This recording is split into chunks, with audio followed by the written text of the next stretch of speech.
Assalamualaikum warahmatullahi wabarakatuh. Alhamdulillahirabbil alamin wa bihi nasta'inu ala umuri dunya waddin.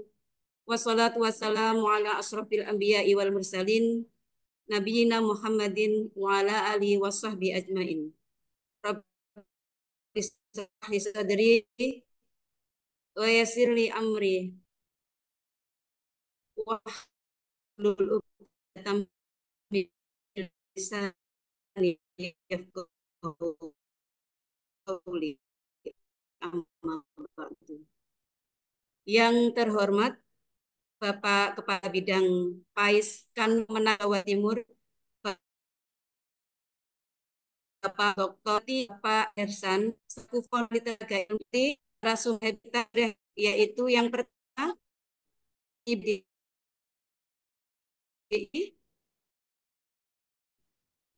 dan narasumber yang kedua yaitu Pak Fathur Rohmi. Dan yang kami banggakan Bapak Ibu peserta ON 1 Indikator 2 rajin mengaji dengan tema aneka inspirasi menulis giat dan mengaji.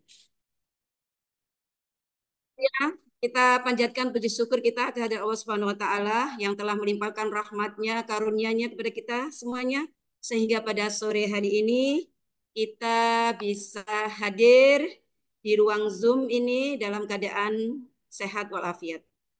Keduanya salawat dan salam semoga tetap terlimpahkan, tercurahkan kepada junjungan kita Nabi Muhammad Sallallahu Alaihi Wasallam yang telah membawa kita dari jalan kegelapan menuju jalan terang benderang ad-dinul Islam.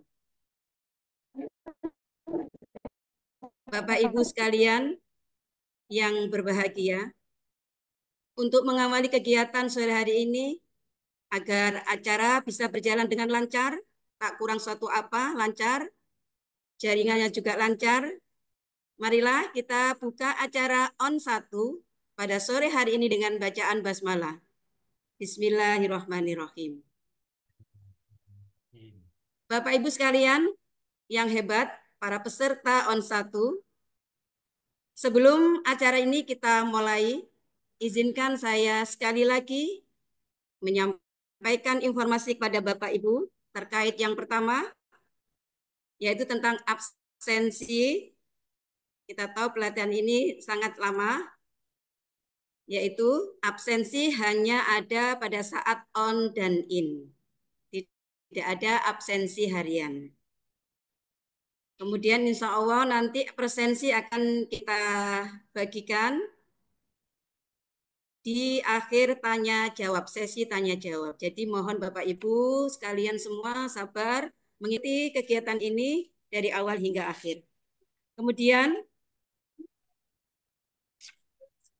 untuk mendapatkan e-sertifikat, maka ketentuannya salah satunya adalah Bapak Ibu harus hadir di 4 kali pertemuan Zoom. Dan pesan kami dari para panitia, maka semoga Bapak Ibu segera menemukan tema dan segera menuliskan sesuai dengan tema yang sudah ditetapkan di indikator 1. Oke Bapak Ibu sekalian, sebelum memasuki acara inti, tak kenal maka tak sayang, tak kenal maka tak cinta, maka supaya kita bisa bertegur sapa, saat kita bertemu, izinkan saya memperkenalkan diri. Insya Allah saya bersama nanti rekan saya, Bapak Zainul Ma'arif ya, akan memandu dan membersamai Bapak Ibu sekalian sampai acara ON 1 ini selesai. Perkenalkan, nama saya Lili Isnawati, alamat saya Jalan Sunan Giri, 18C nomor 39, Kebumas, Gresik. Ya, insya Allah monggo Bapak Ibu yang mungkin sering ziarah ke Sunan Giri, monggo mampir ke rumah saya. Insya Allah rumah saya dekat 50 meter dari Masjid Besar Sunan Giri. Begitu, monggo. Insya Allah saya akan bersama Bapak Zainul Ma'arif SPDI, yaitu beliau adalah pegiat literasi dari Kabupaten Lumajang. Insya Allah nanti akan membersamai Bapak Ibu sampai acara on satu ini selesai. Oke, Bapak Ibu yang kami hormati, yang kami banggakan, sebelum memasuki sambutan dan penguatan serta pemaparan materi dari para narasumber, saya informasikan pada Bapak Ibu yang belum bisa bergabung melalui Zoom meeting ini bisa bergabung melalui live streaming YouTube PAIS Jatim Berkarakter. Bapak Ibu juga bisa mempersiapkan pertanyaan sebanyak-banyaknya untuk para narasumber kita pada sore hari ini. Bisa bertanya melalui chat Zoom maupun di kolom komentar YouTube. Dan Bapak Ibu juga bisa berkunjung ke marketplace kami di Shopee, username Telaga Ilmu Indocamp, atau mampir di website kami www.cherisindonesia.com atau di laman IG kami yaitu Cheris Indonesia. Oke, Bapak Ibu yang kami hormati, pada sore ini marilah kita bersama-sama akan mendengarkan sambutan dan penguatan oleh Kabid Pais Kanwil Kemenak Jawa Timur, Bapak Dr. Amak Burhanuddin MPDI. Waktu dan ruang kami persilahkan. Baik, tes. Terima kasih Bu Lili. Apakah suara saya jelas? Insya Allah jelas Pak. Monggo.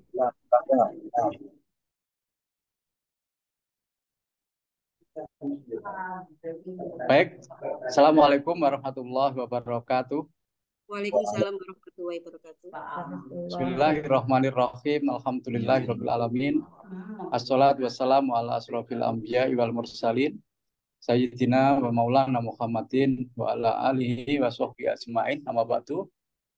Yang sama-sama kita hormati Pak Hirsan ya dari Indocamp beserta seluruh tim atau jajaran, yang sama-sama kita hormati Ketua Tim PAI untuk jenjang SD, Ibu Dr. Anda Jahidah Ziyati Mahmudah, Magister Pendidikan Islam.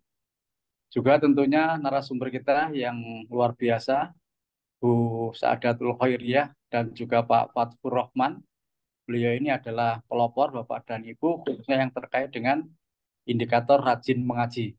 Juga tidak lupa ya, moderator di sini ada duet ya, Bu Lili Isnawati dan juga Pak Zainul Ma'arif. Tentunya juga yang saya hormati, saya banggakan para kepala seksi pendidikan agama Islam dari Wilker Madura, dalam hal ini dari Sumeneb, Pamekasan, Sampang, dan Bangkalan, di bawah komando dari Pak Edi, Kasih Pais, Kabupaten Jember. Tentunya juga Bapak-Bapak dan Ibu-Ibu semua, peserta BIMTEK Pais Berkarakter untuk indikator rajin mengaji yang saya banggakan dan berbahagia. Puji syukur senantiasa kita panjatkan kehadirat Allah Subhanahu wa taala, di mana alhamdulillah pada sore hari ini kita bisa hadir bersama dalam rangka tindak lanjut dari pembukaan BIMTEK PAIS Berkarakter yang kita laksanakan pada tanggal 22 Oktober kemarin, di mana hari ini adalah saatnya on 1, yang insya Allah kita semua dalam keadaan sehat walafiat. Amin ya rabbal alamin. Bapak dan Ibu, sebelum saya lanjutkan, sambil mungkin bisa diinformasikan kepada rekan-rekan dari Kabupaten Sumeneb, Kabupaten Pamekasan, Sampang, dan juga Madura yang sebenarnya telah terdaftar sebagai peserta. Karena di dalam catatan ada sekitar 130 peserta. Namun dalam hal ini masih bergabung di tampilan saya ini ada 57 orang. Mungkin ada juga yang mengikuti secara live streaming. Baik Bapak dan Ibu yang saya banggakan dan luar biasa, senang sekali pada sore hari ini bisa bersama-sama dengan Bapak Ibu semua, di mana kita dari keluarga besar PAI ya, atau PAIS Jawa Timur, kita bersama-sama dengan 7 kelompok yang lain karena kelompoknya ada 8, kita akan berupaya bagaimana kita menyiapkan wadah untuk menampung potensi-potensi dari Bapak dan Ibu, khususnya terkait dengan literasi yang berkaitan dengan PAIS berkarakter. Dan pada kelompok ini mendapatkan materi yang istimewa Bapak dan Ibu, yaitu rajin mengaji. Perlu saya sampaikan kenapa ada salah satu indikator yang rajin mengaji. Ini merupakan salah satu dari temuan permasalahan yang ada di lapangan Bapak dan Ibu. Di mana pada saat ini banyak sekali para pelajar, baik itu dari SD, SMP, SMA, SMK, bahkan mahasiswa di perguruan tinggi umum yang belum bisa ngaji. Dan jumlahnya ini tidak tanggung-tanggung, mencapai 60% dari 48 juta pelajar dan mahasiswa. Nah, ini kita temukan. Bahkan beberapa waktu yang lalu kami di sebuah kabupaten itu ada keluhan dari Bapak dan Ibu guru, PAI khususnya. Pak, sekarang ini ada fenomena, Pak, di mana anak-anak yang sudah selesai atau tamat dari SD itu menganggap bahwa kalau di SMP itu tidak perlu lagi ngaji. Bahkan yang lebih parah lagi kalau di SMA, SMK, mereka ini jauh dari yang namanya mengaji, Bapak dan Ibu. Nah, salah satu cara untuk kita menjawab permasalahan tersebut adalah dengan cara rajin mengaji. Nah, makanya rajin mengaji ini menjadi salah satu solusi Bapak dan Ibu. Sehingga pada kesempatan kali ini, kalau tadi oleh Bu Lili sudah disampaikan, ayo kita nanti, tadi saya sampaikan ya, bahwa terkait dengan rajin mengaji, ini pada hakikatnya ada 3 kelompok besar, 3 bahasan besar yang bisa kita jadikan sebagai sebuah acuan dalam nanti kita membuat sebuah tulisan.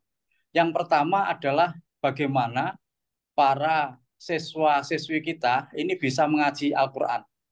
Yang tentunya ini punya guru, lah gurunya tentunya juga punya standarisasi atau mungkin sertifikat. Itu yang pertama. Yang kedua, terkait dengan menulis Al-Quran. Yang pertama. Halo?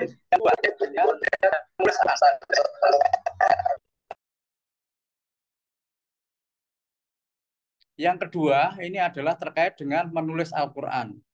Kita ingin ke depan para siswa-siswi kita, ini juga kita ajak untuk belajar menulis, meskipun kita untuk hal-hal yang pokok, hal-hal yang sederhana, misalnya surat-surat pendek misalnya, atau beberapa atau bisa membuat sebuah tulisan juz 30 atau juz berapa dan lain sebagainya. Jadi yang kedua terkait dengan menulis.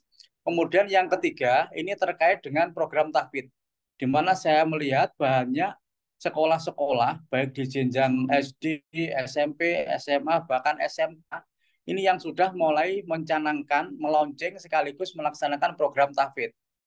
Nah, 3 hal ini yang nanti bisa Bapak Ibu semua jadikan sebagai sumber inspirasi dalam nanti mulai menulis. Di mana untuk yang mengaji misalnya, Bapak dan Ibu boleh menulis apapun yang terkait dengan mengaji. Misalnya di sini kebetulan ada yang pakai program Umi misalnya, ada yang tilawati. Ini bisa dijadikan sebagai sebuah narasi, sebuah buku misalnya, mulai dari A sampai Z terkait dengan Umi misalnya, atau terkait dengan tilawati mulai A sampai dengan Z, atau program mengaji yang menjadi sebuah langkah yang dilakukan di sekolah Bapak dan Ibu. Dulu anak-anak bagaimana before-nya, kemudian proses yang akhirnya ada after-nya seperti apa sesudahnya.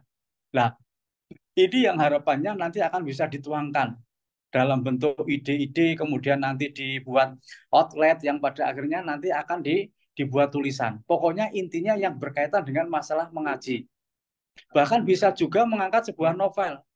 Bagaimana seorang anak yang misalnya pada awalnya itu anak ini agak dablek ya, atau agak nakal, tapi ternyata dia punya satu keistimewaan.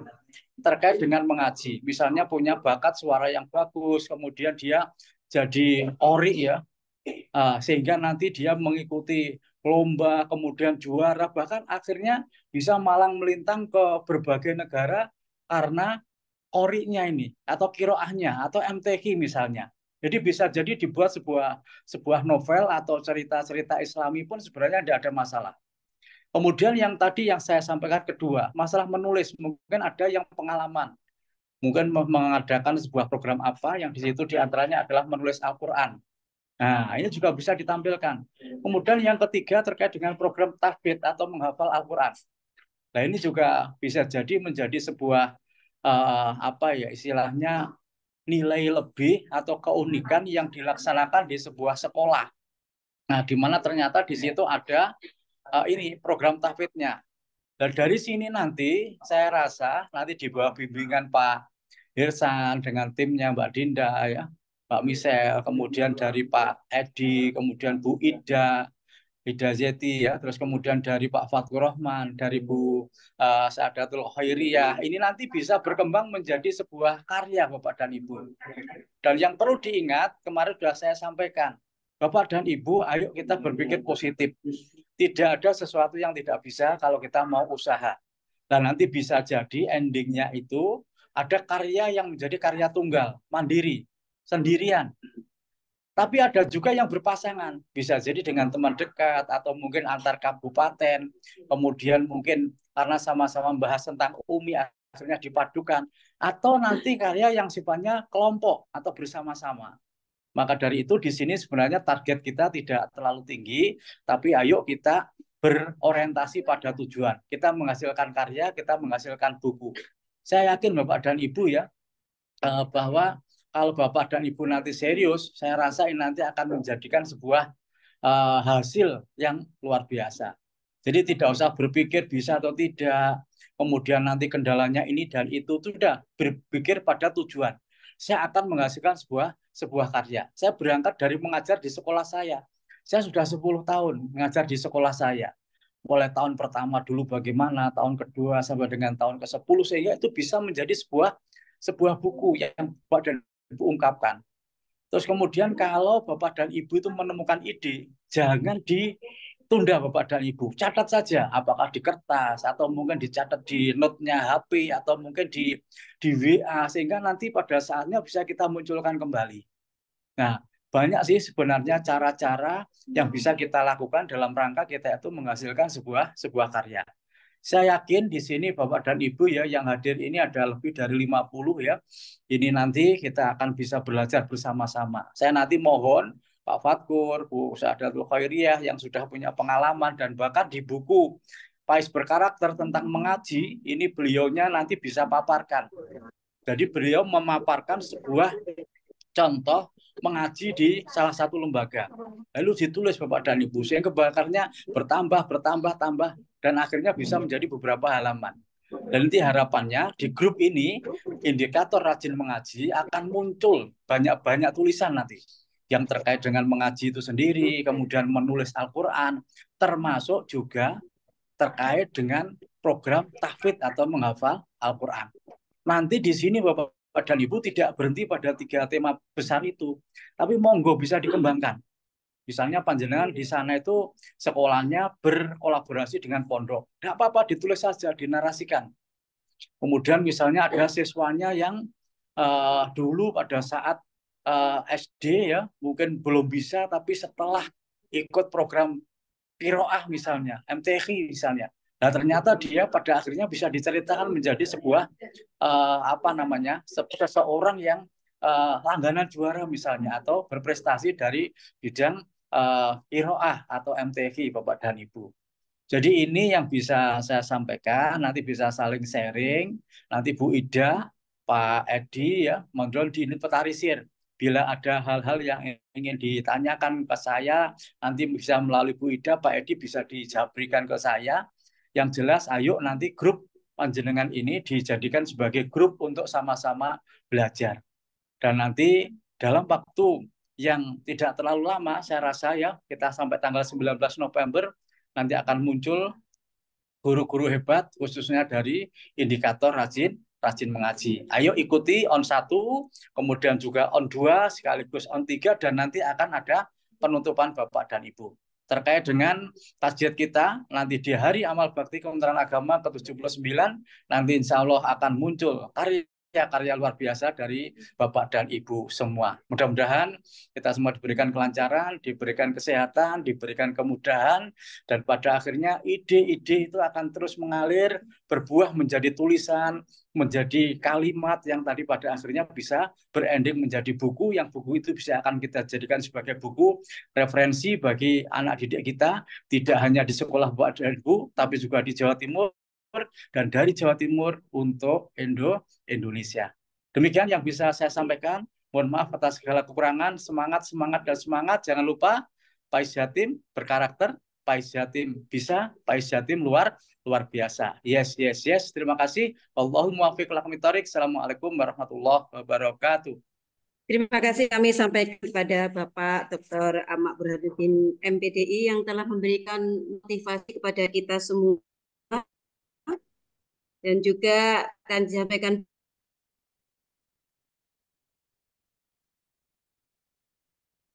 beliau tadi adalah sudah sebenarnya ada kita untuk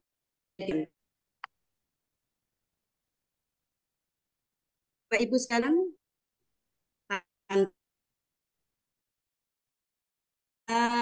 narasumber kita yang pertama Saadatul Khairiyah. Monggo waktu dan ruang kami silakan.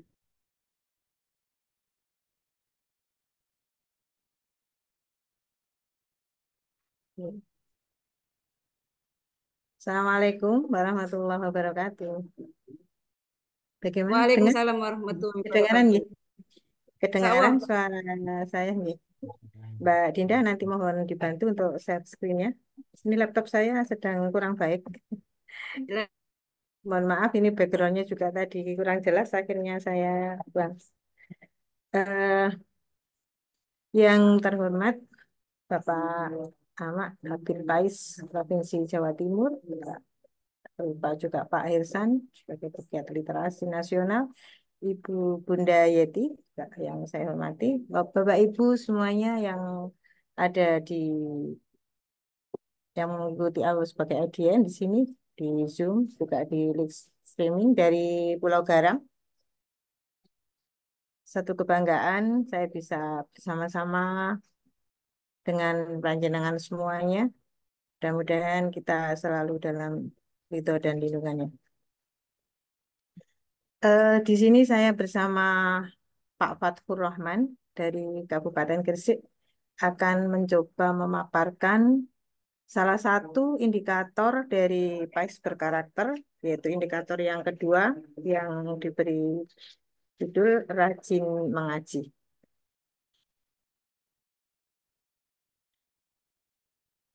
Ya, terima kasih Mbak Dinda.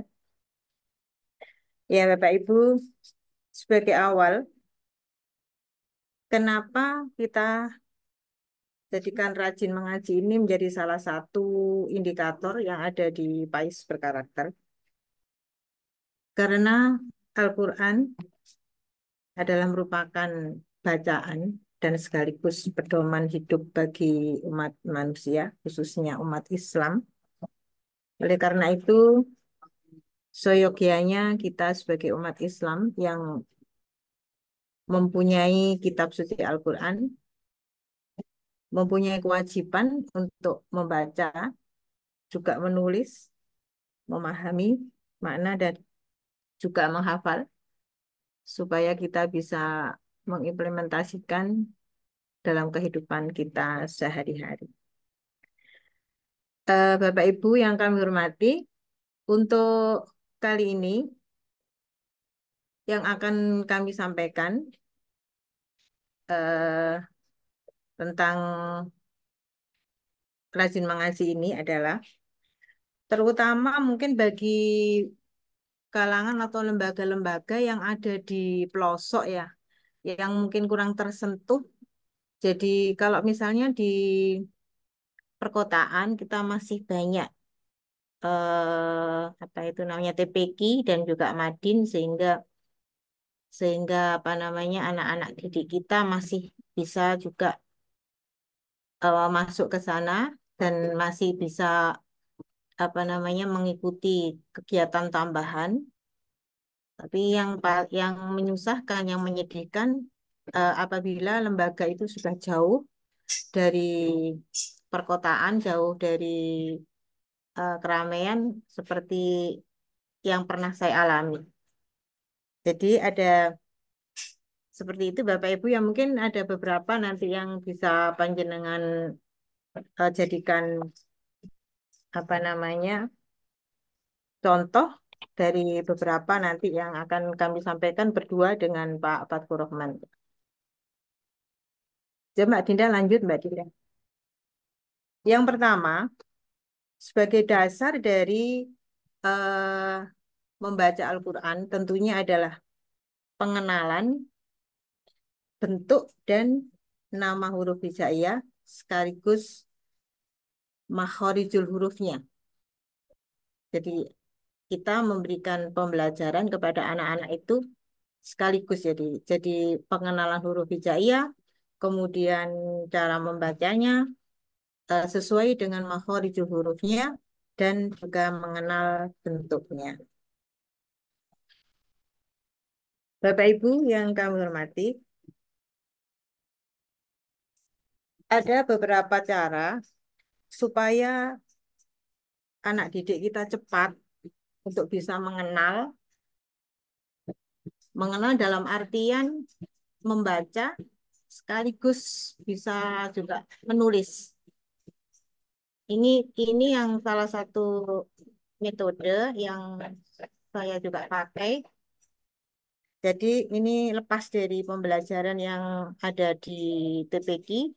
Kalau di TPQ mungkin masih ada apa namanya alat peraga ya, Bapak Ibu ya. Kalau kalau alat peraga yang memang sudah disediakan dari apa namanya metode yang dipakai. Tapi kalau yang saya paparkan ini adalah metodenya kita sendiri. Jadi metodenya kita sendiri yang apa namanya menentukan. Jadi apapun yang kita pakai, metode apapun yang penting kita bisa memberikan pembelajaran kepada anak-anak itu secara cepat tapi juga benar. Jadi yang pertama itu tadi kita mengenalkan anak-anak apa namanya huruf hijaiyah itu masing-masing dalam bentuk apa namanya tunggal, dalam bentuk tunggal. Nah, juga selain bentuk, anak-anak juga diajarkan membaca sesuai dengan makhorijul hurufnya. Untuk apa namanya supaya supaya anak-anak itu cepat, jadi kita memakai juga seperti pembelajaran pada umumnya, seperti pembelajaran kita di materi-materi yang lainnya, aspek-aspek yang lainnya. Ini kan termasuk salah satu aspek yang ada, salah satu dari 5 aspek yang ada di pembelajaran pendidikan agama Islam, yaitu Al-Quran. Jadi sama dengan aspek-aspek yang lain, di sini kita juga memakai apa namanya peraga. Di peraga itu tidak harus peraga yang wah, tidak harus peraga yang apa modern. Jadi peraga itu yang penting anak-anak bisa langsung apa namanya ya mengerti dan paham. Jadi panjenengan semua bisa mengkelompokkan anak-anak. Jadi misalnya ini kalau misalnya di lembaga itu tidak ada atau tidak punya apa namanya peraga yang memadai, jadi terpaksa panjenengan sendiri yang harus membuat peraga itu. Nah, peraga itu panjenengan bisa membuat bersama anak-anak dan anak-anak yang ada di dalam satu kelompok itu bisa dikelompok-kelompokkan sesuai dengan kemampuannya. Jadi satu contoh misalnya apa namanya satu satu kelompok terdiri dari 5 maksimal 6 ya, jangan terlalu banyak. Kalau terlalu banyak nanti anak-anak itu tidak belajar. Jadi Bapak Ibu, penjenengan itu bisa membuat kelompok-kelompok itu. Nah, kemudian peraga disesuaikan sesuai dengan kelompok yang ada. Jadi satu kelompok yang terdiri dari 5 orang, mungkin dalam satu kelas itu ada 5 kelompok. Kalau misalnya ada 25 siswa, jadi 5 kelompok. Masing-masing itu harus sama paketnya ya, paket paket apa namanya, paket medianya. Kalau terpaksa panjenengan masih belum mencukupi itu, panjenengan bisa menulis di salah satu buku anak. Jadi anak dalam satu kelompok itu kan ada 5 ya, ada 5. Itu salah satunya panjenengan tuliskan di bukunya itu misalnya alif sampai apa gitu, misalnya sampai kho. Gitu.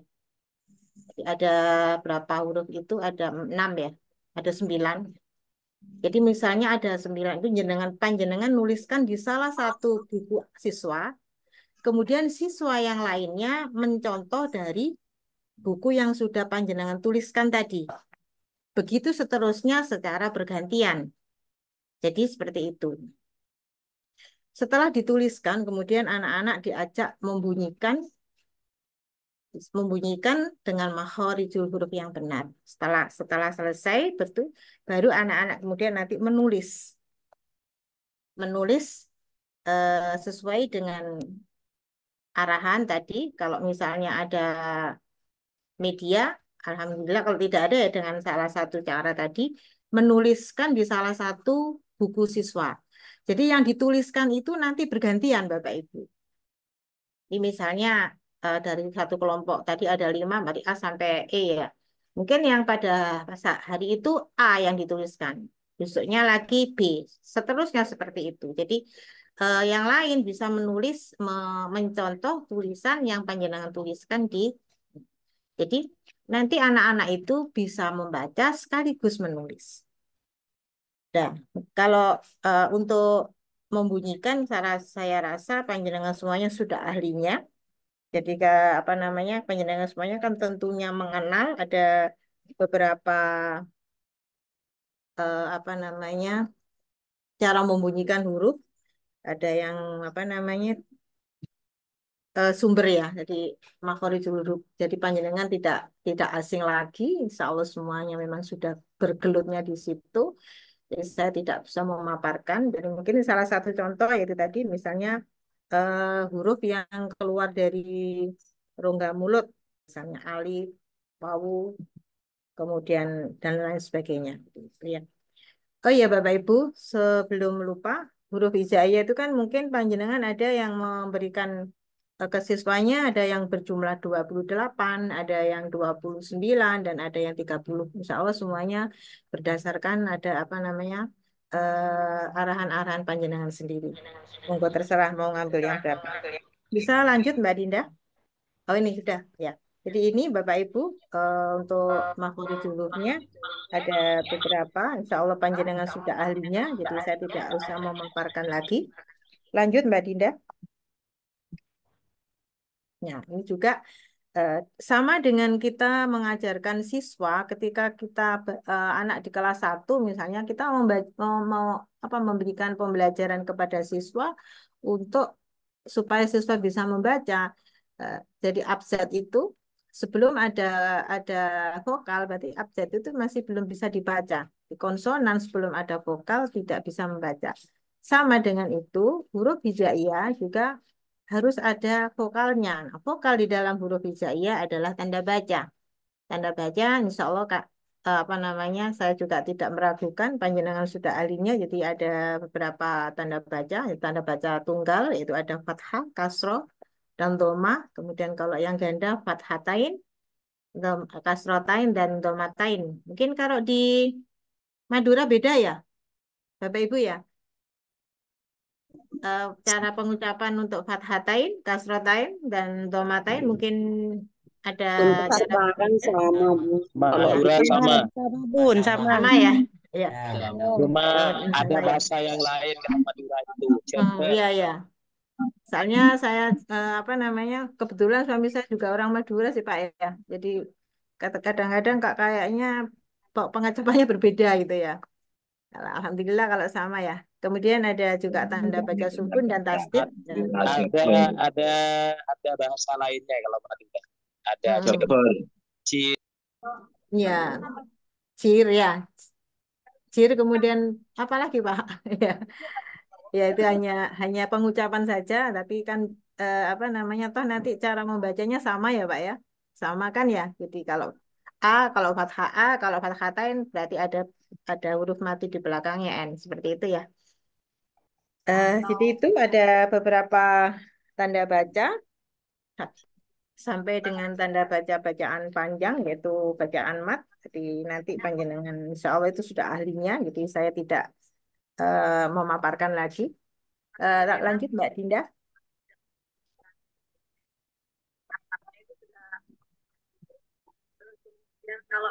Ya, ya Bapak Ibu.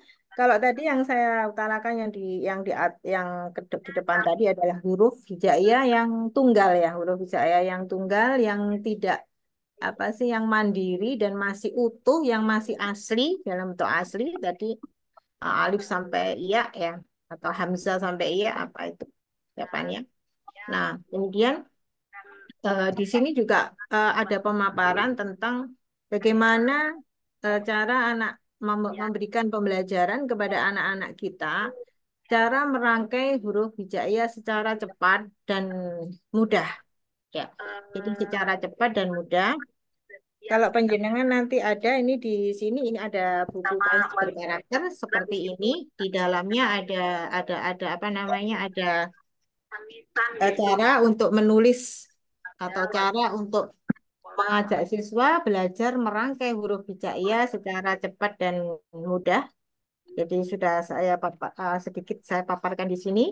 Ada monggo panjenengan bisa ini pesan ya Bapak Ibu buku pais berkarakter ini. Jadi jadi di buku ini saya bedakan. Jadi huruf hijaiyah itu akan saya jadikan dua kelompok, yaitu satu kelompok huruf hijaiyah yang bisa dirangkai dengan huruf yang di depannya. Itu hanya ada beberapa, antara lain alif, kemudian dal itu ya. Soal juga panggilan sudah perso itu. Dan yang selebihnya itu adalah huruf yang bisa dirangkai dengan huruf di depan ataupun di belakangnya. Itu pun juga apa namanya sebetulnya banyak ya, cuma di sini saya ingin memberikan di buku Pais Berkarakter ini kami memberikan metode dengan cepat supaya siswa itu bisa merangkai huruf hijaiyah dari huruf yang tunggal tadi kemudian dirangkai, begitu juga sebaliknya itu dengan mudah dan cepat. Itu ada ya. Jadi apa namanya dari pembagian dua kelompok ini, insya Allah nanti bisa dilakukan cara apa namanya merangkai huruf hijaiyah itu dengan cepat dan dengan mudah. Ya, Bapak Ibu, sebelum lupa saya apa namanya saya selipkan lagi.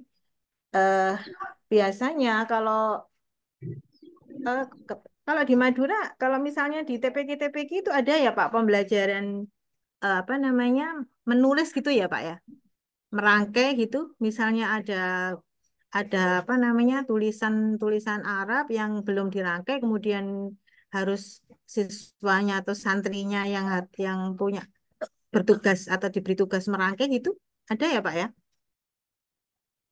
Di TPK ada? Halo? Ada model pembelajaran yang seperti itu?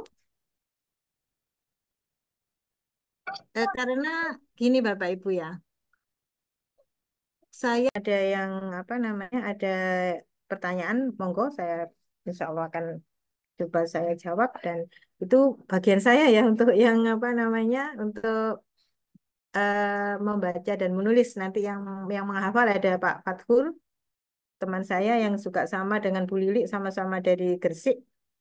Oh ya Bapak Ibu sebagai tambahan di Kabupaten Pasuruan itu setiap tahun itu ada lomba. Jadi ada Festival Rojabia namanya, Festival Rojabia di situ yang dilombakan sekitar membaca dan menulis Al-Quran ini. Jadi setiap tahun di bulan Rojab itu pasti ada lomba seperti ini sehingga memotivasi kita semuanya guru agama dan bersama-sama dengan siswa itu berlomba-lomba untuk mencapai yang terbaik di kabupaten kami. Jadi mungkin mudah-mudahan di sekolah di Kabupaten Kota Panjenengan juga ada metode atau ada kegiatan seperti itu sehingga bisa memotivasi anak-anak kita untuk semakin rajin membaca Al-Qur'annya. Itu yang bisa saya sampaikan untuk membaca dan menulis Al-Qur'an kali ini secara singkat. Untuk lebih jelasnya, sekali lagi panjenengan bisa ini. Nah, ini Bapak Ibu ya, buku PAIS berkarakter yang sudah diterbitkan oleh eh, penerbit yang ada di sini, yaitu ini ya Bapak Ibu, monggo panjenengan bisa pesan ini. Sebetulnya harus ini wajib Bapak Ibu untuk satu lembaga satu ya. Di dalamnya banyak sekali hal-hal yang bisa panjenengan nanti bisa apa namanya bisa terapkan untuk menulis yang kali ini ya mendapat sebagai tugas atau hasil dari bintek kita kali ini panjenengan harus bisa diharapkan bisa menghasilkan karya. Jadi mungkin nanti ada judulnya apa si siapa si A misalnya the best di dalam berapa namanya ini membuat kaligrafi. Itu kan juga sebagian dari menulis ya, menulis Al-Qur'an ya. Jadi tidak harus judulnya tidak harus rajin mengaji, tapi yang masuk aja.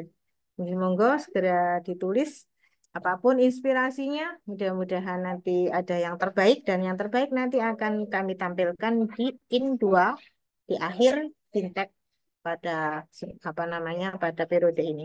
Itu yang bisa saya sampaikan sementara ini. Mungkin ada akan dilanjutkan oleh teman kami yang Pak Fathur Rahman dari Kabupaten Gresik. Saya akhiri dulu. Assalamualaikum warahmatullahi wabarakatuh.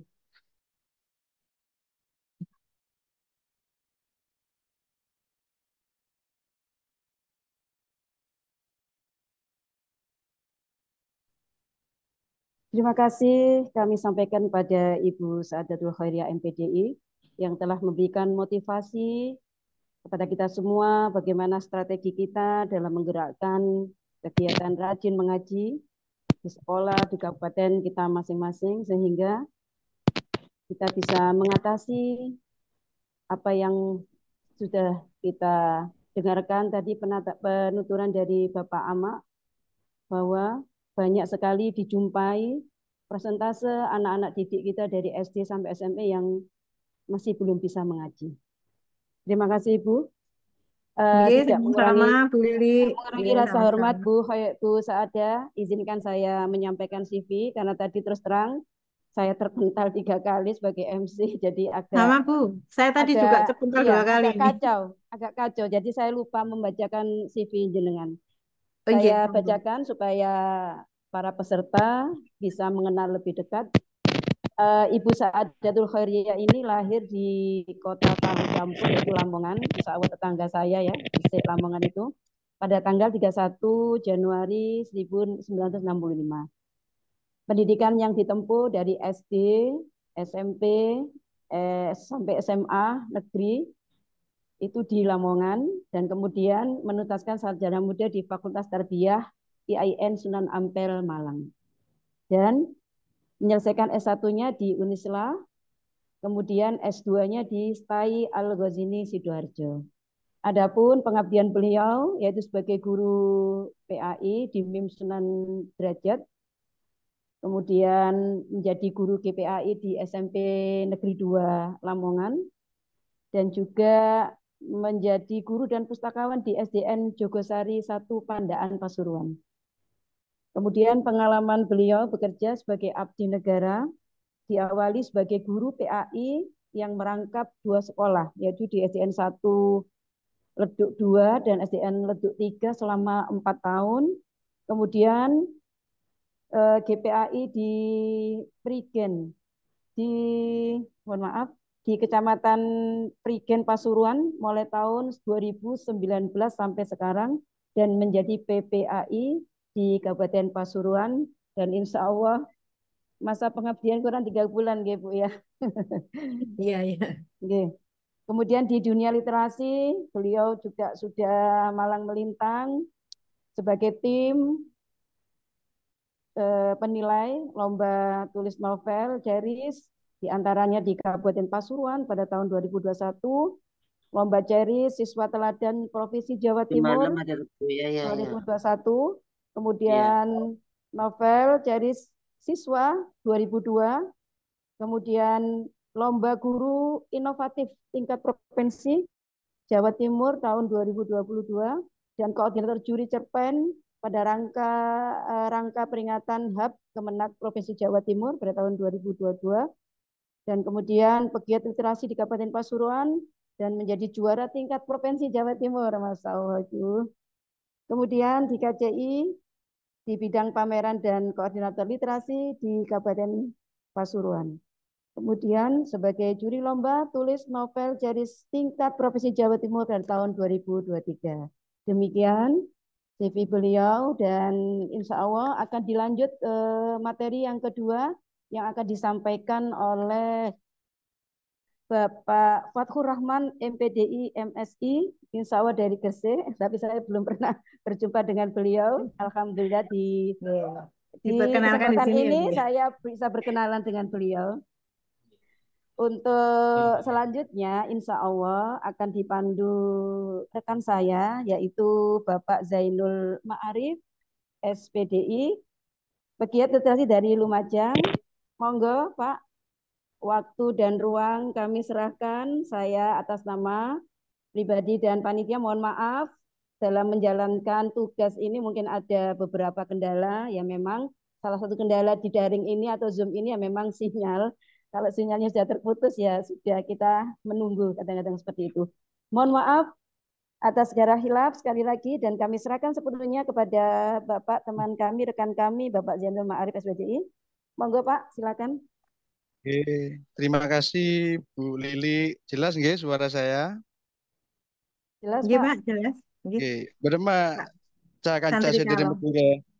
Sehat sedaja Ki. Alhamdulillah. Bengkalan berema Bengkalan.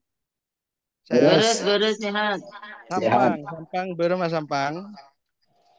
Sehat, alhamdulillah. Sehat. Pamekasan. Pamekasan panas Pak, awan Pak. Alhamdulillah sehat saja. Saya terakhir.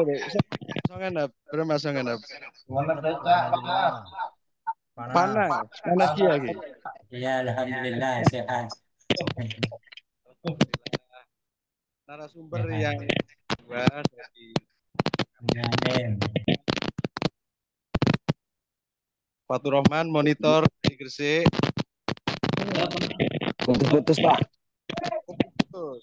Pak Fathur Rahman dari Gresik. Teman saya nih. Halo. Santri kalong ya, santri kalong. Alhamdulillah itu sudah muncul itu. Sudah muncul itu, terus santri kalong.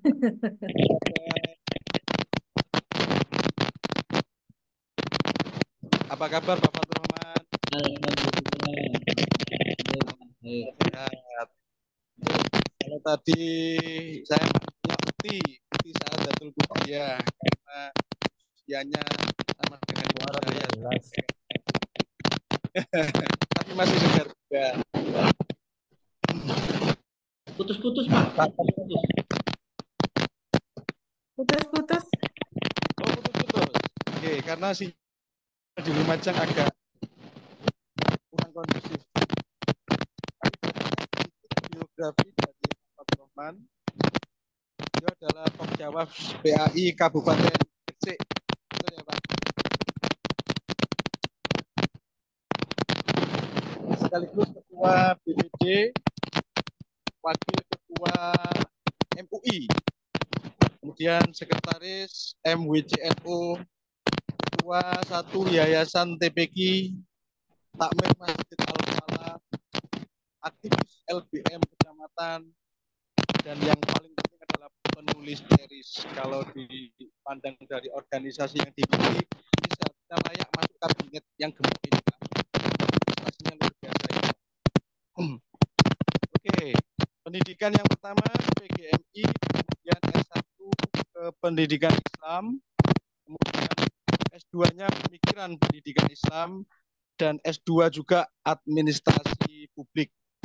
Nanti lanjut S3 dan siap untuk menjadi profesor Pak Rahman. Oke, silakan waktu kami berikan kepada Pak Rahman memberikan materi dan menyapa saudara-saudara yang ada di Pulau Garam, Madura.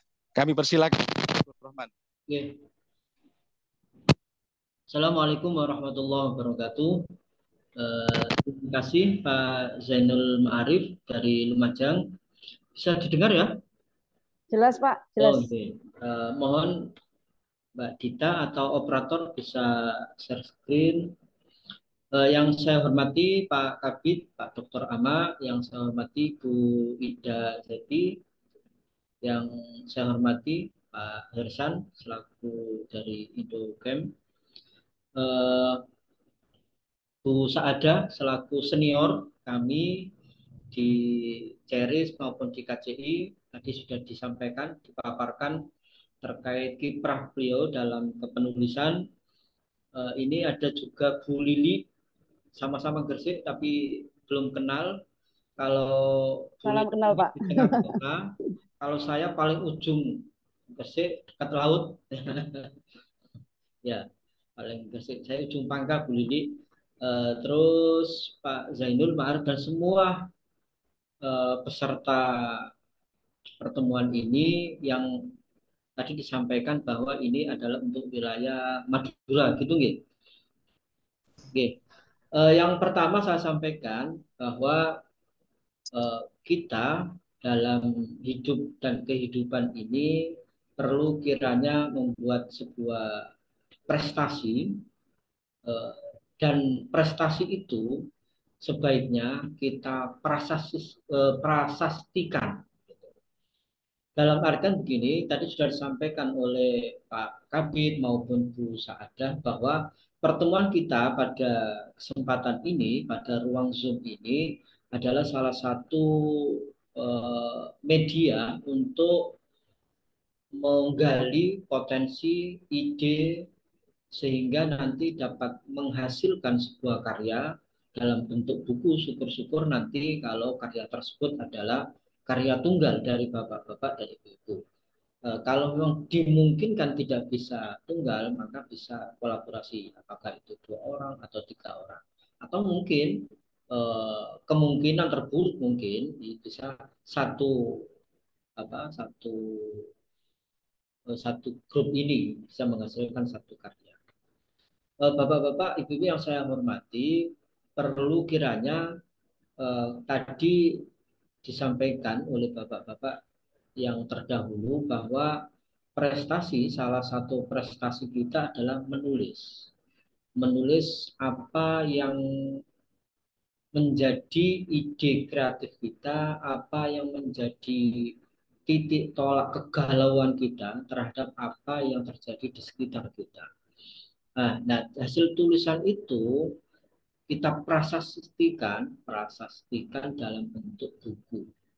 Dalam bentuk buku sehingga nanti kita akan dikenang oleh generasi selanjutnya, bisa menulis buku, bisa menikmati apa yang telah kita hasilkan dalam tulisan-tulisan tersebut.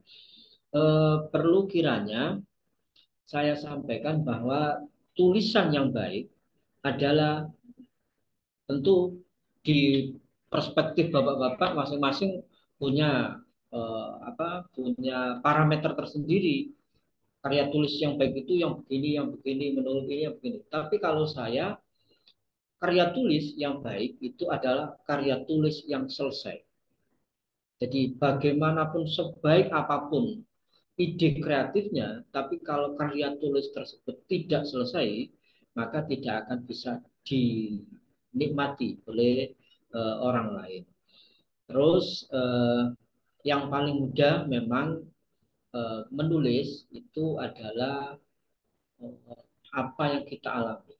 Tadi disampaikan oleh Bu Saada bahwa merupakan best practice, apa yang kita alami, apa yang kita riset mungkin, apa yang menjadi kegalauan kita, apa yang menjadi kekhawatiran kita terhadap generasi penerus kita, sehingga itu menjadi sebuah karya yang nantinya akan bisa dimanfaatkan oleh pihak-pihak lain dalam membuat syukur-syukur untuk membuat kebijakan yang berpengaruh di masyarakat luas.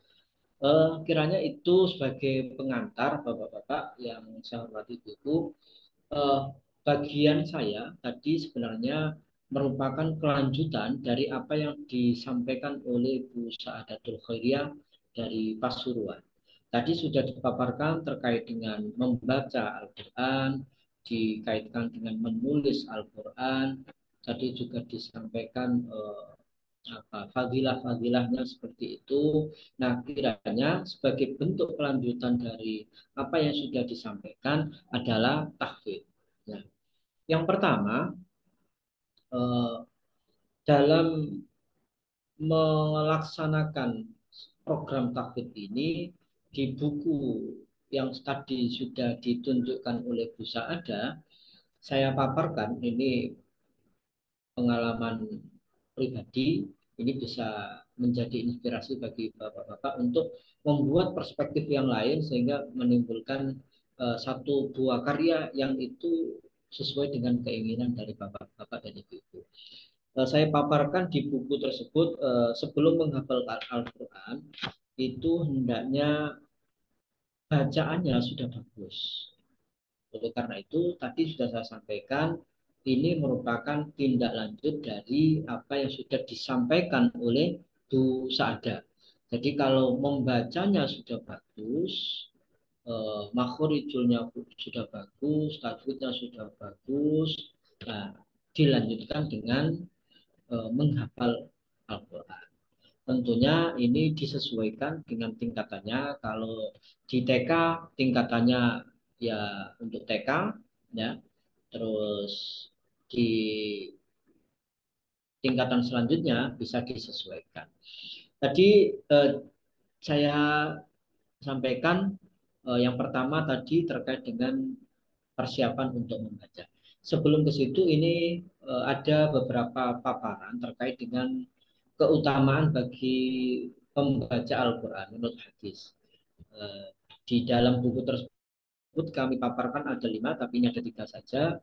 Sebaik-baiknya ibadah. Nah, ini saya paparkan di buku tersebut, membaca Al-Quran itu merupakan sebaik-baiknya ibadah. Jadi semakin banyak kita membaca Al-Quran, tentu dengan berbagai tingkatannya, kalau sudah baik bacaannya, dilanjutkan dengan menghafalnya, sekaligus nanti tentunya dengan makna dan arti sekaligus. Jadi sebaik-baiknya ibadah dalam kehidupan kita ini adalah salah satunya menurut hadis adalah membaca Al-Quran. Selanjutnya adalah membaca Al-Quran akan mendapatkan kebaikan yang berlipat ganda. Karena ada sebuah hadis yang di situ disebutkan bagi orang-orang yang membaca Al-Quran itu pahalanya tidak per kalimat atau tidak per kata, tapi per huruf. Kita bayangkan, kita membaca basmalah saja, itu hurufnya ada 19. Kalau dilipat gandakan dikalikan 10 itu 190. Jadi luar biasa pahala yang diberikan kepada para pembaca Al-Quran, yang sudah pasti para penghafal Al-Quran adalah merupakan orang-orang yang paling banyak membaca Al-Quran.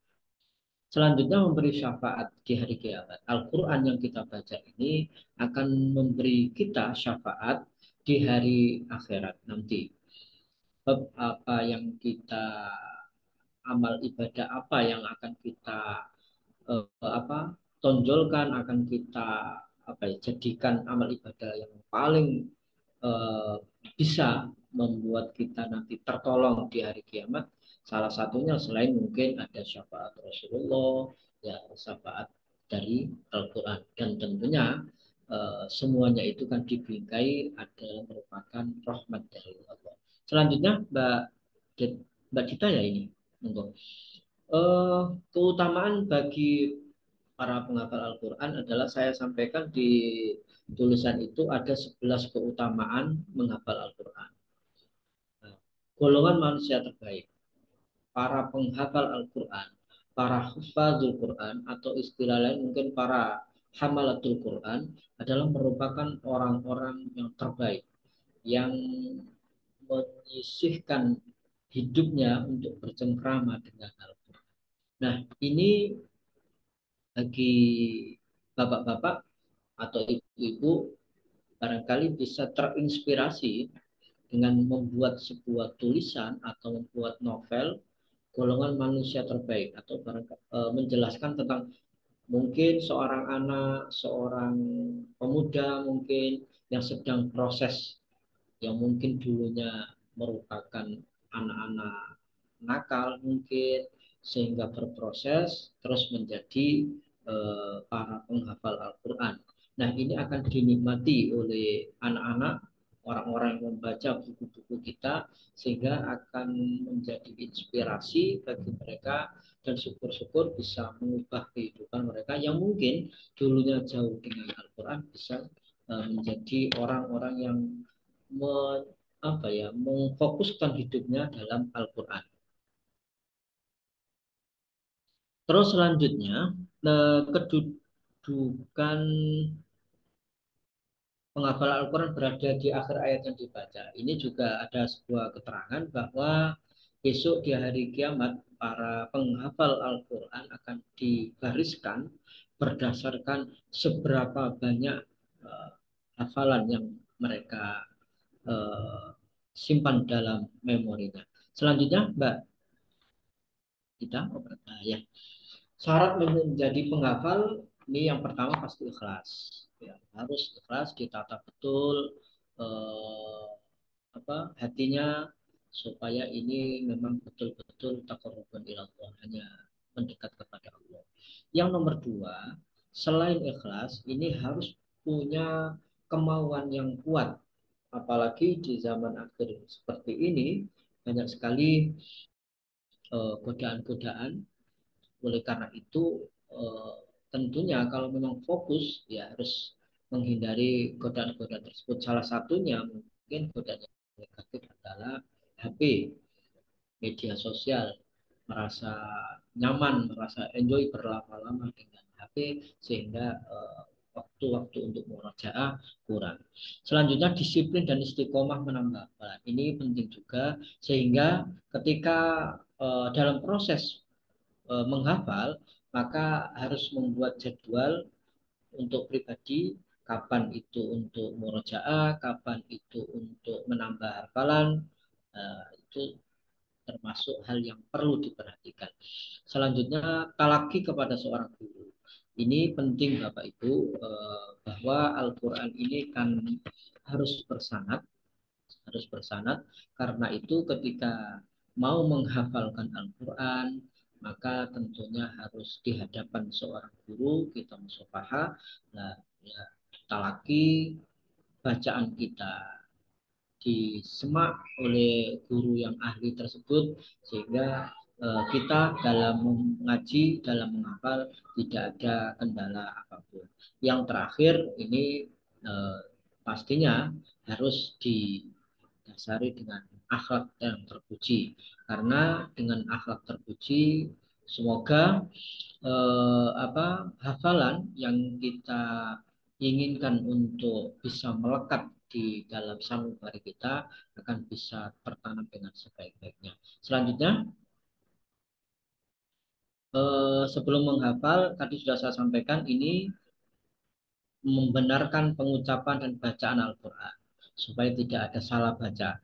Dikhawatirkan ketika sebuah ayat sudah kadung menancap dalam ingatan, tapi bacaan itu salah, apalagi makhorijul hurufnya salah, maka ini juga akan sangat riskan sekali. Karena itu, sekali lagi, sebelum menghafal memang harus membenarkan pengucapan dan bacaan Al-Quran. Mungkin jenengan semua bisa mengelaborasi, menggali lagi sebelum menghafal itu apa saja persiapan-persiapannya selain dari 5 yang sudah saya paparkan. Salah satunya tadi pembenaran pengucapan, menggunakan satu mushaf Al-Quran. Ini penting sekali Bapak Ibu, perlu diperhatikan ketika kita membaca Al-Quran dengan satu mushaf yang sama, itu secara tidak langsung mata kita, penglihatan kita itu screening gitu ya, membuat bahasa mudahnya itu memfotokopi apa yang ada dalam mushaf tersebut, sehingga para penghafal Quran itu kadang bisa mengetahui letak ayat itu di baris keberapa, letaknya di atas, di bawah, atau di tengah, ayat berapa, itu posisinya di pojok mana, itu bisa tahu. Karena apa? Karena mushafnya sama, tidak gonta-ganti, sehingga bisa fotokopi begitu atau screening otak kita. Selanjutnya mengakrabkan diri dengan Al-Quran. Karena itu kemana-mana, karena masih dalam proses menghafal, ya selalu membawa Al-Quran. Kalau hari ini mungkin pakai HP, ya monggo, tapi aplikasinya harus sama terus supaya screening di otak kita tetap sama. Selalu melakukan murojaah. Ini penting sekali Bapak Ibu, dipaparkan. Mungkin jenengan umpamanya punya metode tersendiri terkait dengan murojaah, bagaimana sebaiknya, ini bisa menjadi inspirasi, menjadi ide untuk ditulis ya. Selanjutnya adalah membuat jadwal hafalan. Tadi sudah saya sampaikan. Selanjutnya, Mbak. Ya. Operator? Halo? Nah, ya. Menghafal metodenya. Tadi sudah saya sampaikan, mengenal kerja memori ingatan dalam Al-Quran, encoding, memasukkan informasi ke dalam ingatan. Salah satu caranya tadi dengan fotokopi dalam ingatan kita. Ada selanjutnya storage, penyimpanan. Ada retrieval, dalam pengungkapan kembali reproduksi informasi yang telah disimpan. Jadi setelah kita simpan dalam ingatan, diendapkan seperti itu. Nah, ketika kita murojaah, maka kita retrieval. Kita ungkapkan kembali apa yang sudah kita hafal. Mungkin awalnya satu halaman, satu wajah, sampai nanti seterusnya sampai satu juz. Sehingga nanti di kotak, istilahnya di pondok barangkali seperti itu, 5 juz, kotak dari juz 1 dibaca sampai juz 5 selesai, baru setelah itu dilanjutkan ke juz selanjutnya. Itu kalau untuk tingkatan mungkin yang dalam tataran menghafal, tapi barangkali untuk anak-anak yang mungkin masih juz 30, itu juga sama, tadi sudah sampaikan Bu Saada bahwa ada target-target. Mungkin dari juz 30 itu dibagi beberapa target seperti itu. Kalau kelas 1 sampai kelas 6 mungkin bisa dibagi kelas 1 surat An-Nas sampai apa, setelah itu kelas 2 surat apa sampai apa, seperti itu sampai kelas 6. Selanjutnya Mbak Operator. Terus metode menghafal ini tadi sudah saya sampaikan bahwa kita harus memiliki perencanaan yang jelas.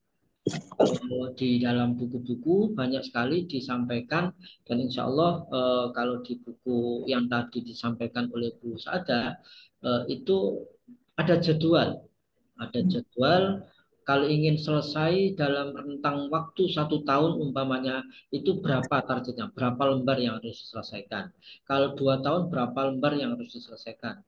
Kalau 3 tahun umpamanya, itu berapa yang harus dihafalkan dalam sehari, dan bagaimana cara murojaahnya, itu sudah ada jadwalnya di buku tersebut. Atau barangkali di browsing kita banyak sekali metode-metode untuk membuat perencanaan itu. Selanjutnya bergabung bersama kelompok penghafal Al-Quran supaya kehafalan kita terjaga, maka kita bisa bergabung dengan jamiah-jamiah penghafal Al-Quran. Kalau di tempat kami ada namanya Jamiatul Qurra wal Hufad, ada seperti itu. Ada juga namanya RHQ, Robito Hamalatul Quran. Nah, jadi kita bisa barangkali ada bapak-bapak yang atau ibu-ibu di grup ini atau di peserta Zoom ini itu merupakan penghafal Al-Quran, itu bisa menjadi sebuah ide bagaimana sebuah organisasi dimanage untuk menjaga hafalan Al-Quran tersebut. Itu bisa dipaparkan dan bisa menjadi sebuah buku. Selanjutnya membawa selalu mushaf saku. biasanya mushaf saku yang kecil itu ya. Terus mendengarkan bacaan imam yang baik. Nah, banyak sekali bacaan-bacaan imam yang baik di YouTube, di aplikasi-aplikasi yang lain. Barangkali kalau di Mesir itu ada mungkin Syekh Mahmud Al-Bukhari ada, atau di apa di Indonesia juga banyak sekali gitu, yang membuat murotal dan beliau merupakan seorang penghafal Al-Quran. Selanjutnya Mbak. Toko Arif Jopi. Selanjutnya ini, oke, selanjutnya Mbak. Nah, ini sudah saya paparkan ini ya. Kalau tadi jenengan inginnya dalam menghafalkan satu ayat dalam satu hari umpamanya, maka panjenengan semua akan bisa menghafalkan Al-Quran 17 tahun, 7 bulan, 9 hari. Kalau 2 ayat, 8 tahun, 9 bulan, 18 hari. Kalau 7 ayat, 2 tahun, 6 bulan, 3 hari. Itu secara istiqomah dalam sehari menghafalkan 7 ayat, 7 ayat, 7 ayat seperti itu. Selanjutnya, Mbak Operator. Ya. Bisa ini urutan materi yang dihafalkan dimulai dari juz amma sampai An-Nas, mundur sampai surat An-Naba. Dilanjutkan dengan menghafal surat-surat pilihan seperti surat Yasin, surat Jum'ah, surat Al-Munafiqun, Al-Kahfi, Al-Mulk, Ar-Rahman, macam-macam bisa dimulai surat-surat yang pendek-pendek dan mudah supaya memudahkan kita dalam menghafal. Selanjutnya bisa dilanjutkan kalau urut ada metode itu yang dari juz 30 dilanjutkan 29, 28 baru juz 1. Ada yang juz 30 setelah itu langsung juz 1 sampai selesai juz 20. Selanjutnya, Mbak. Halo. Ya. Ini cara menghafal ya. Ada yang metode wahda, menghafal satu persatu terhadap ayat-ayat yang hendak dihafalkan. Jadi satu ayat dibaca beberapa kali. Ada yang 17 kali, ada yang 12 kali, ada yang 20 kali supaya hafalannya tetap mungkin. Jadi ayat satu misal surat Al-Fatihah Bismillahirrahmanirrahim dibaca 20 kali. Setelah itu Alhamdulillahirabbil alamin dibaca 20 kali. Setelah itu diulangi lagi. Bismillahirrahmanirrahim. Alhamdulillahirabbil alamin 20 kali. Terus sampai selesai seperti itu caranya. Sehingga dimungkinkan dengan dibaca sebanyak 20 kali itu hafalan kita akan mungkin akan kuat dan tidak hilang. Dan rahmat Allah tentunya. Ada lagi metode kitabat. Tadi disampaikan oleh Bu Saada, membaca dan menulis. Ini penting sekali sehingga dengan metode ini para penghafal itu akan kuat bacaannya, akan kuat hafalannya. Karena di samping beliau menghafal, beliau juga menulis. Ini biasanya digunakan di daerah Afrika seperti di Libya, di Senegal dan macam-macam banyak ya. Terus ada metode simai, mendengarkan suatu bacaan untuk dihafalkan. Biasanya murotal di YouTube, di HP, di macam-macam itu bisa dengan sering mendengarkan ayat-ayat tertentu itu lama kelamaan akan jadi hafal secara tidak sadar kadang. Terus selanjutnya ada gabungan, jadi gabungan dari metode wahda, metode kitabah, dan metode simai. Selanjutnya, Mbak, ini cara menjaga hafalan, bisa diulang-ulang hafalannya secara mandiri, bisa juga dalam sholat. Betapa indahnya barangkali kita kalau umpamanya punya hafalan Al-Quran, kita setorkan itu ketika sholat, seakan-akan kita mohon maaf saya menggunakan kata setoran kepada Allah gitu ya, didengar bersama-sama gitu, sangat nikmat ini. Selanjutnya takbir bersama-sama tadi sudah saya sampaikan, ada jamiah, ada Ropito yang itu mengkhususkan diri biasanya untuk momen-momen tertentu atau dalam acara-acara rutin tertentu sering mengadakan simaan Al-Quran. Yang terakhir menggunakan hafalan ini lalu disetorkan di hadapan guru supaya barangkali hafalan kita ada slip, apakah itu slip satu ayat atau slip satu kalimat atau slip satu huruf, itu bisa segera diketahui oleh guru kita dan tentunya akan dibenarkan. Selanjutnya terakhir kayaknya yang tentunya ini butuh dukungan dari pemerintah. Tadi di chatroom saya lihat ada beberapa di daerah-daerah Madura sudah mengadakan namanya TPTQ atau dengan nama yang lain. Nah, barangkali juga di sekolah-sekolah kita itu ada berupa reward bagi para anak kita yang menghafalkan Al-Quran. Barangkali siapa yang hafal juz 30 umpamanya dapat reward, apakah itu berupa uang atau berupa hadiah apapun itu yang merupakan bentuk dari penghargaan kita kepada anak-anak kita. Mungkin itu saya lihat cukup karena waktu juga. Saya mohon maaf, saya kembalikan kepada Pak Zainul Ma'arif. Mohon maaf barangkali hanya kekurangan. Wallahul muwaffiq ila aqwamit thoriq. Wassalamualaikum warahmatullahi wabarakatuh.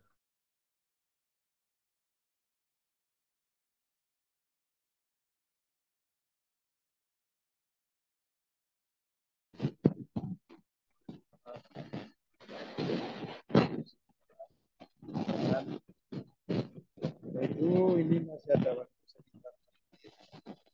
Mari kita semangat karena mengingat waktu wilayah itu jam 5 lebih 23. Kalau wilayah Madura itu jam 5 lebih 21 ya. Untuk itu kami persilakan Bapak Ibu jika ada pertanyaan kepada kedua narasumber, baik melalui Pak Fathurrahman maupun melalui Bu Sa'adat. Monggo kami persilakan Bapak Ibu yang mengajukan pertanyaan. Dan Bapak Ibu jangan lupa di situ di kolom chat ada link sesi ya. Ada pertanyaan dari Bangkalan, Sampang, Makassar.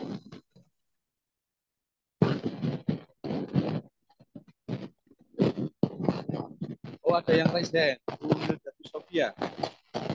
Oke, kami persilakan Bu Wildatu Sofia dari Kabupaten Mata. Terima kasih Pak. Apakah suara saya sudah kedengaran? Ya, alhamdulillah. Ya, terima kasih. Assalamualaikum warahmatullahi wabarakatuh. Waalaikumsalam. Perkenalkan, nama saya Sofia, guru farmasi dari Kabupaten Sumeneb. Video bisa juga. Suara sampean agak ini Pak, agak tidak terdengar Pak Zainul Ma'arif. Tidak terdengar.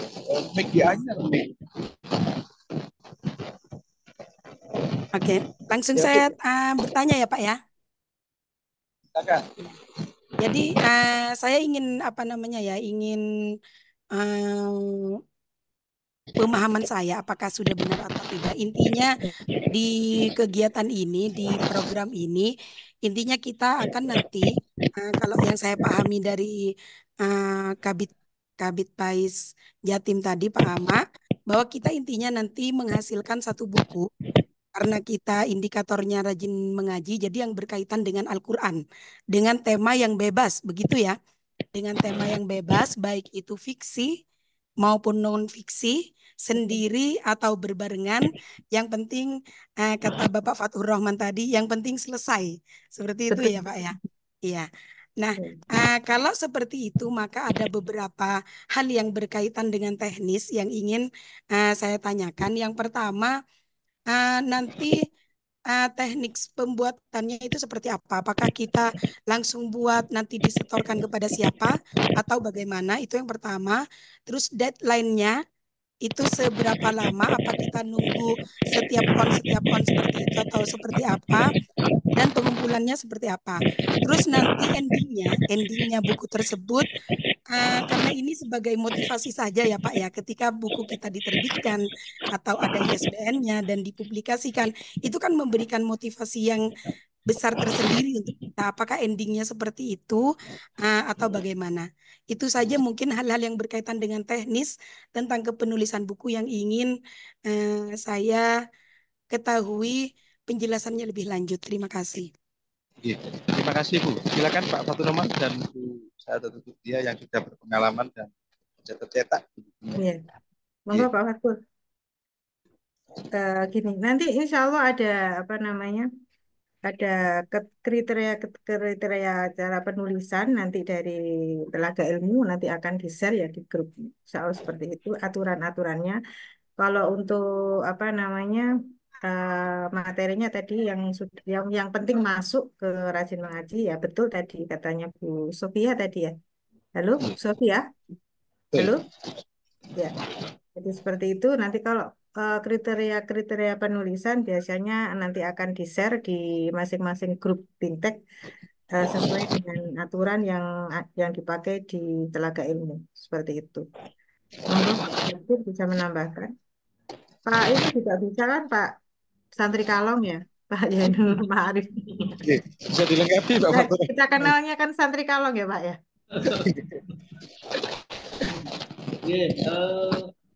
Sepakat yang disampaikan oleh Bu Saad bahwa secara teknis nanti akan ada mungkin share untuk kriteria supaya tulisan itu dapat diterbitkan oleh Telaga Ilmu, bagaimana tulisannya, bagaimana ukuran buku, spasinya dan macam-macam secara teknis. Terus tadi disampaikan juga sesuai dengan indikator kita Rajin Mengaji, monggo perspektif. Yang penting menulis dulu ya Pak ya. Yang penting menulis dulu ya. Yang penting menulis dulu. Inspirasi dan yang terpenting tadi kalau nggak salah saya menyimak yang disampaikan Pak Kapit kayaknya tanggal 19 terakhir ya. 19 September.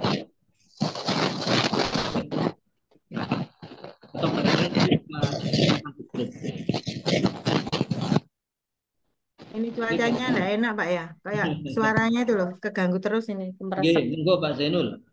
Monggo Pak Zainul bisa menambahkan. Terima kasih. Sama-sama. Mohon diikuti bimbingan teknis ini. Mohon diikuti. Ini kan hari kurang pertama. Jelas Pak. Pak Zainul enggak jelas suaranya. Ini kan hari pertama Ibu ya. Iya. Oke. Ini kan hari pertama. Mohon diikuti terus. Faktor itu. Bapak Ibu dibantu oleh fasilitator, dibantu oleh narasumber, dibantu oleh pendamping kelas di dalam grup WhatsApp. Jadi mohon nanti diikuti dan ada pertanyaan atau Bapak Ibu sudah mulai belajar menulis atau kesulitan dalam hal menulis bisa disampaikan di grup. Jadi kami terus mengawal via online dan mohon perkembangan di grup via online. Seperti itu tambahan dari saya sementara. Jadi yang terpenting menulis dulu ya Pak ya, menulis aja dulu, sambil nanti biasanya memang di-share lagi aturan-aturan yang sesuai dengan yang dipakai di Telaga Ilmu, sehingga nanti karya panjenengan bisa diterbitkan melalui apa namanya dari penerbit ini. Yang penting menulis dulu. Jadi menulis aja apa yang ada, yang menjadi inspirasi panjenengan dituangkan saja dulu, jangan dibaca ulang, ditulis aja dulu, jangan sekali-kali menoleh ke belakang ya. Jadi kalau panjenengan nanti nulis kemudian dibaca lagi, nah nggak selesai-selesai, tulis sampai selesai dulu, baru nanti ada edisi editing. Dan mungkin seperti itu nggih, Pak Fatkur, Pak Yainul nggih. Yang penting menulis, mudah-mudahan di grup kita banyak yang menulis dan nanti di antara panjenengan yang baik akan diambil satu yang terbaik nanti akan presentasikan pada saat in 2. Monggo yang lain. Terima kasih. Oke, terima kasih.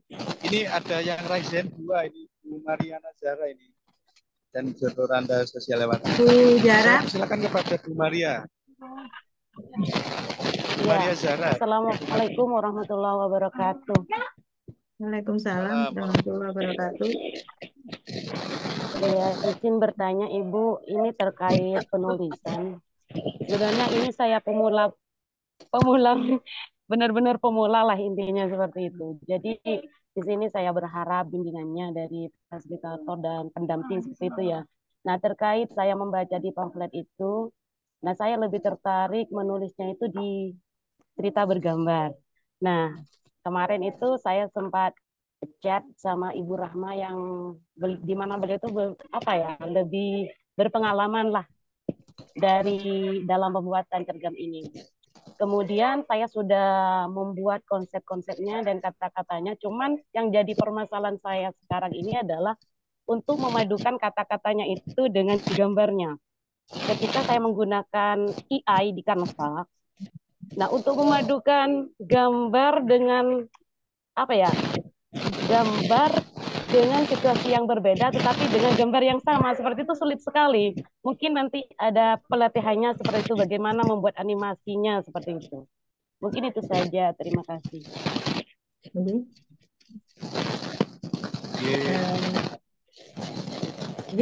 Bisa ini Ibu Bu Mania ya, dari mana Bu Mania? Halo? Bu, saya dari Bangkalan, Bu. Oh, dari Bangkalan ya. Kebetulan tadi di moderator kita yang pertama tadi Bu Lili. Halo Bu Lili. Bu Lili Isnawati Pak, itu ahlinya Pak, itu ahlinya di cergam Pak. Ya Pak Yenul ya. Bu Lili itu insya Allah ahli di cergam. Jadi mungkin bisa memberikan masukan-masukan dan juga nanti mungkin bisa memberikan materi ya Pak Fatkur ya. Di on 2 apa on 3 ya, nanti Bu Lili bisa memberikan materi tentang cergam, mungkin dengan teman-teman yang lain yang sepaham atau sama-sama bergerak di bidang cergam-cergaman, yaitu nanti bisa memberikan materinya untuk mungkin nanti di on 2 atau di on 3-nya. Dipersilakan masuk aja Pak Jainul untuk Bu Lilinya. Pak masih ada? Iya. Bisa sedikit memberikan masukan untuk Bu Mania. Sudah nyambung dengan Bu Lili sebagai ahlinya cergam dengan peserta yang ada potensi untuk cergam dan Bangkalan. Insyaallah Bangkalan nanti kombinasi. Oke, bisa dilanjut nanti di nomornya Bu Lili bisa di. Ya. Jadi nanti bisa ada Bu Susilawati. Nanti semoga bisa Bu Lili bisa diberikan kesempatan Bu Lili dengan teman-teman yang lain yang di bidang cergam diberikan kesempatan untuk memberikan materi, memaparkan materi di on selanjutnya nggih. Mungkin seperti itu nggih Pak ya, Pak Fatkur nggih. Saya lebih jelas.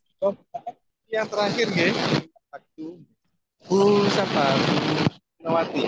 Itu ya Bu Mania sementara ya Bu ya, Bu Mania Yahra ya. Iya, siap Bu. Kami tunggu. Silakan. Terima kasih Bu Mania, Bu Susilawati.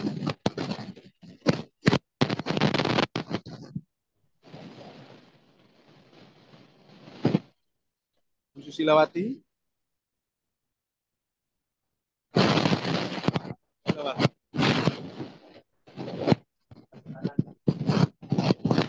Itu tanya akeh-akeh ya. Soalnya waktu ini habis. Ya, sambil menunggu tinggal satu ya Pak ya. Soalnya ya, waktunya sudah mau maghrib Pak. Ya, sudah jelang target. Bisa kita akhiri nggih Pak Fatur Rahman dan Bu Zara dulu nggih.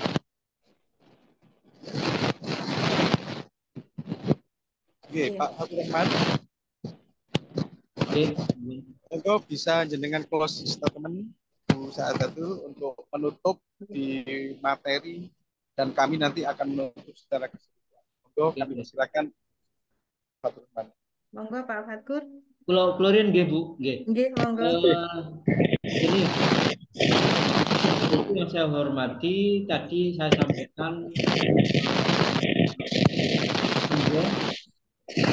menulis sebenarnya ide-ide yang terlintas dalam benak kita ditulis semuanya, bila memungkinkan dibuat outline dulu.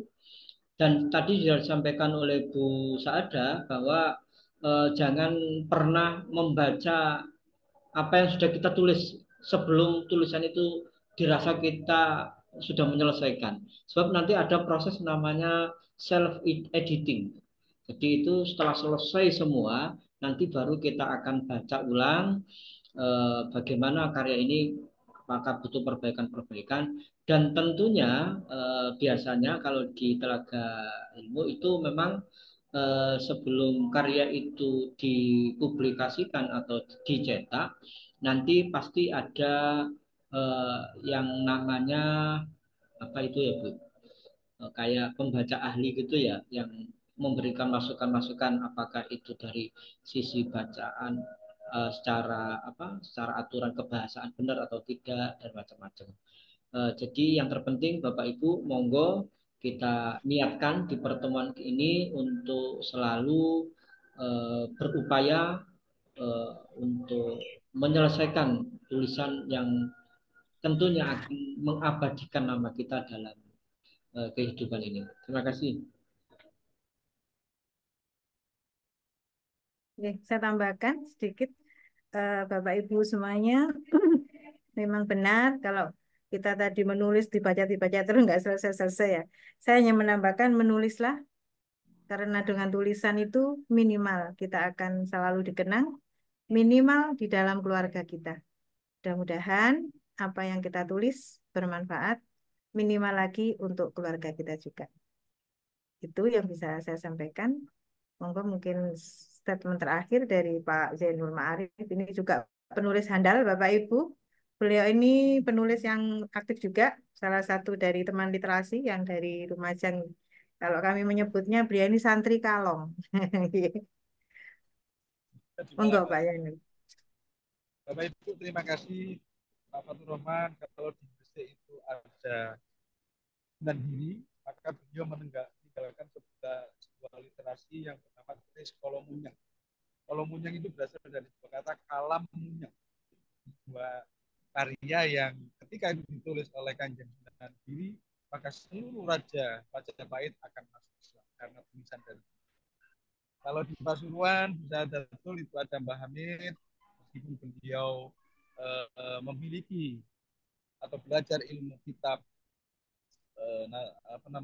Sulam Taufik, ternyata beliau juga seorang penulis. Beliau menulis sebuah nazoman Sulam Taufik yang sekarang dipublikasikan. Sedangkan di wilayah Madura, Bapak Ibu, ada kita terkenal dengan Syekhona Khalil Bangkalan. Beliau punya murid yang bernama Kiai Soleh di Banyuwangi, yang ternyata beliau punya literasi kitab Mujmal Budan, yang mana kitab itu sebagai dasar mendirikan Kementerian Agama atau Kemenak yang dipinjam kitab itu oleh ayah dari Gus Dur, yaitu Kiai Haji Abdul Wahid Hasyim ketika menjadi Menteri Agama. Jadi Kiai Haji Wahid Hasyim ketika menjadi Menteri Agama ingin mendirikan sebuah departemen agama, beliau merujuk pada salah satu kitab dari kitabnya Mbah Soleh Banyuwangi yang murid dari Syekhona Khalil Bangkalan.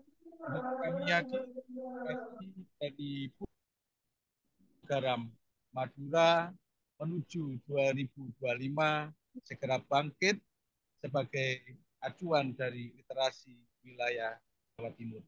Terima kasih, itu saja dari kami. Semangat Sumpah Pemuda 28 Oktober, mudah-mudahan menjadi kebangkitan literasi wilayah Madura.